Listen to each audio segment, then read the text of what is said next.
Hey everybody, I'm Jeff Davis. I am here with Larry Janesky, who is the founder and CEO of Contractor Nation. Larry, thank you so much for being here today. Sure, thank you.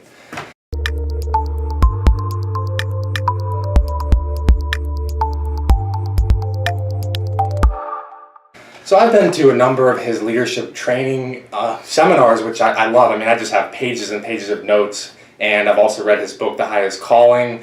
I have subscribed to his online program, the School of Entrepreneurship, which is also the name of his live in-person training.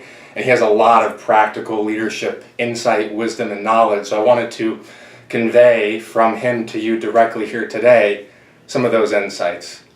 First question, Larry, that I have for you is, I noticed in a lot of your speeches and your online trainings, you talk about how leadership is about fairness, integrity, and honesty, and it's also about becoming a new person in order to achieve new results. Can you talk more about that, please?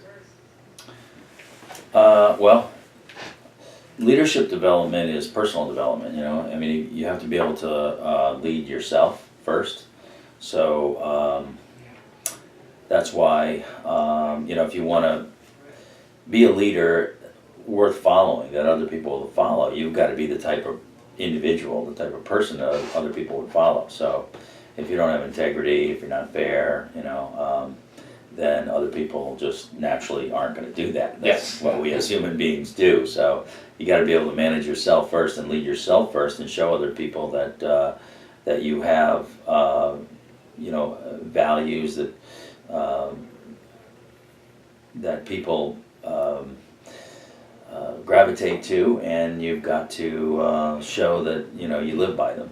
So people believe part of what you say, but all of what you do, and all of what they believe, what they see. So they're watching you, and so you've got to be somebody worth following first. That's powerful. I love that a lot. And speaking of which, do you have an all-encompassing definition of leadership? Well, my definition is bringing out the best in other people while accomplishing the goals of the organization. So, if you just have one of those things, let's say you accomplish the goals of the organization, but you don't bring out the best in other people, well, the success of the organization is going to be short-lived because people are going to leave. And then it's going to be more difficult for you tomorrow. So, and if you bring out the best in other people, but don't accomplish the goals of the organization, it's just like everybody has a good time, Yeah. That's not going to work either, because the marketplace, is going to say, hey, you're not competitive, and reward, your competitors in your space. So you've got to bring out the best in other people while accomplishing the goals of the organization. Yes, that's great. I love that. That's very important to apply as much as you possibly can.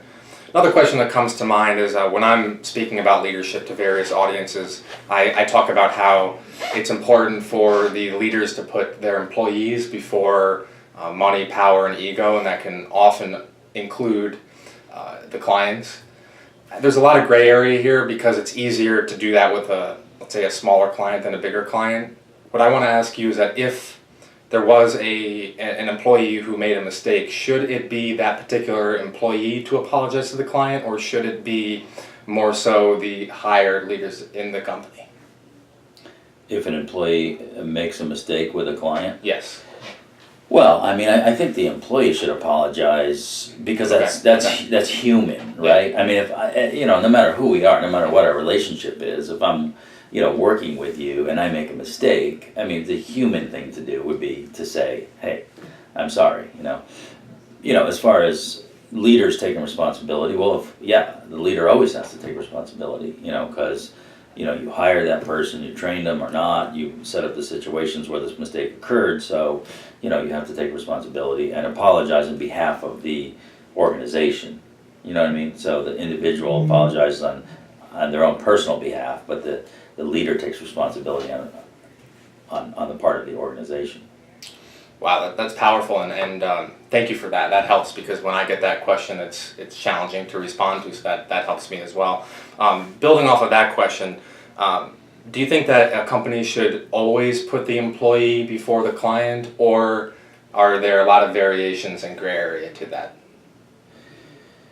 Well, yeah, you have to put employees first before customers, because without good employees who are trained and motivated and empowered to do the job, there is no happy customers. Okay, so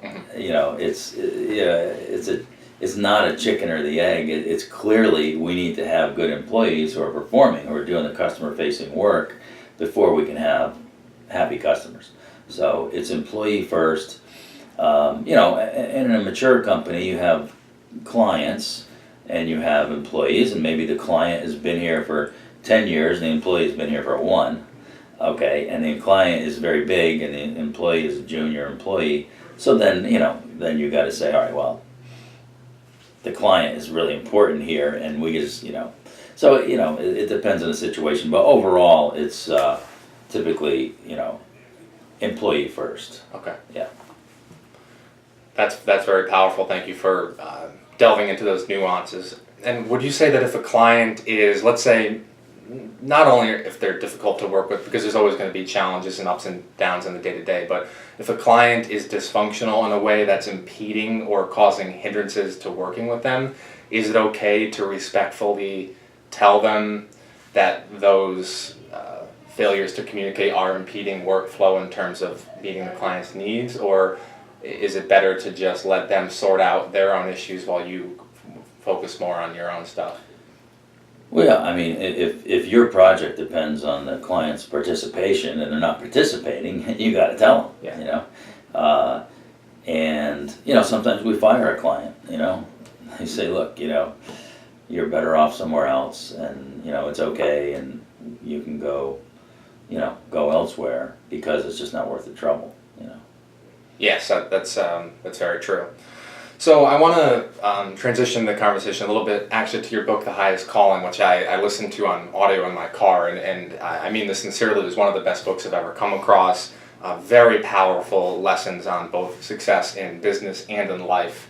And I've heard several other people also tell me how much they love the book. So I was just wondering, in a nutshell, what is the core message you were looking to convey with that powerful, award-winning book? Well, that life is business, business is life for entrepreneurs, and in order to change your business, you've got to change your own thinking first. From the invisible comes the visible, and from the internal comes the external. So you've got to work on the internal first, and from that flows all your thinking, your speech, your decisions, which then lead to results in the marketplace. So it's an internal game. Yeah. That reminds me of what Jim Rohn said, that the outer is a reflection of the inner. So that's spot on and a very important message. In fact, it's needed in our society more than ever today. So if you get a chance, go to Amazon, check out The Highest Calling, a wonderful book. I highly recommend it. I gave it 5 stars on Amazon. Final leadership question before we transition into the final part of this discussion here today is, if someone is struggling with their leadership, I know that's a very general thing, but what would you recommend to someone who they're trying to be a leader, but maybe they're not getting the respect they're trying to command, or they're having trouble being overwhelmed? What's one tip that you'd give to them if they just want to enhance that leadership ability? Well, if you're having trouble with leadership,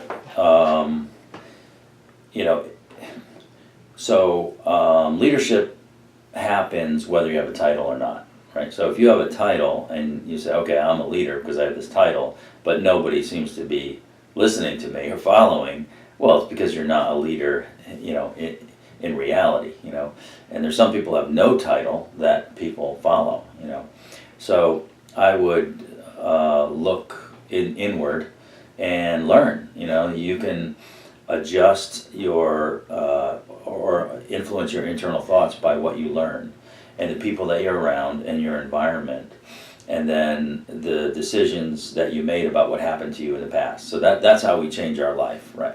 In order to change our thinking and change our decisions, which changes our actions, which then it's cause and effect. You act like this, you get this effect, cause and effect. It's, in the end, it comes down to that. But you go upstream of that, and it's why do we think the way we do? Okay, so it's what we learned, the environment that we're in, the people that we're around. We're influenced majorly by all three of those things, and then by what happened to us, our experiences in the past. And more about those experiences is the decisions we made about those experiences. Okay, people are hard to manage. People are difficult. People are a pain in the butt. So we make decisions. These kinds of people are no good. I only like those kinds of situations or whatever. Or a lot of the decisions about ourselves. I'm not a great leader. I have to struggle today. I have a presentation, and I know people aren't going to listen to me, so I'm nervous, and I'm going to, really try to ram it in there, because I have this belief about myself, So we make decisions about what happened in our past, about who we are. And so if we can look back and, besides get a new environment, new friends, and learn new things, we can look back at what happened in the past and make new decisions about that. Just say, well, I didn't know enough. No wonder I failed. I acted before I was, ready. Or, failure is part of learning. And I'm not a failure. That was a failed experiment or failed experience, but I'm not a failure. I learned from it. Now I'm better. So those kinds of things I would do, upstream of what you're actually, who you're being in the world every day. And that's what has to be worked, and that's the work where the work is done. That's excellent. That reminds me of what I listened to in your program, Invictus. And Invictus is one of many of Larry's CD programs where he conveys powerful and practical kernels of insight, wisdom, and knowledge to help you improve and better enhance your business and life. And I found myself listening to you just now and in the car and thinking of past mistakes and past failures and being able to reshape those and reframe those. So thank you, and I hope this will also help you to reshape and reframe your own set of setbacks, mistakes, and failures to move on and to lead yourself to better success. For the final part of this interview, I'd like to transition into really the media and how that affects how people view the world. And I ask this because I've done speeches on this. I've seen you do some speeches on this, and I'm wondering your thoughts on how the media will focus on the one rare negative event, blow it up and focus on it, making millions of people think that the world is a very dangerous, scary place, when in reality the media only was focusing on that one rare negative event. What are your thoughts on how the media goes about their agenda and how that affects the way society and people in general see the world? Well, obviously, we all know the media is a business, right? They're out to make money, and how do they make money? They sell advertising. How do they charge for advertising based on, their ratings, how many people watch their media, how relevant they are. But, we have to go back not too long ago, maybe 300 years ago and then beyond, back to 10,000 years ago. Human beings spent most of our history being hunter-gatherers, right? We had to compete for resources, and we had to watch out for danger. So when something bad happened, something negative happened, the antennas go up, like a gazelle on the plane, and pay attention, Yes. watch out, right?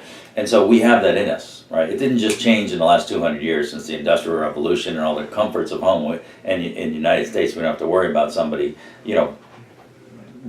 breaking into our house in the night and killing our family and taking all our stuff, typically, Yes. So it's a new time, but we still have that in us, right? We still have that watch out for danger.